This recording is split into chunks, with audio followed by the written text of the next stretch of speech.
এই বিড়ালকে কখনো আপনারা কষ্ট দিবেন না, বিড়ালকে আদর করবেন, বিড়ালকে ভালো মতো পোষবেন। বিড়াল যদি কোনো জাতির জন্য দোয়া করে, কোনো গৃহস্থর জন্য দোয়া করে, ওই সংসারের মধ্যে উন্নতি শুরু হয়ে যায়। ওই সংসারের মধ্যে আর এক নাম্বার হলো, যে ঘরে বিড়াল থাকে সেই ঘরে জিন আসতে পারে না, জিন বাস করতে পারে না।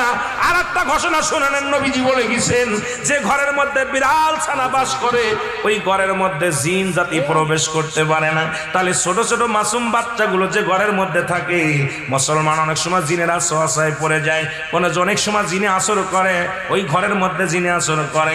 যে ঘরের মধ্যে বিড়ালকে আদর করে বিড়াল থাকে, ওই ঘরের মধ্যে বিলাই বিড়াল বিড়াল বিলাই বিলাই, এইটা যার ঘরের মধ্যে আছে এই ঘরের মধ্যে দুষ্ট জিনেরা আসতে পারে না। জোরে জোরে চিল্লায় বলা যাবে না মারহাবা।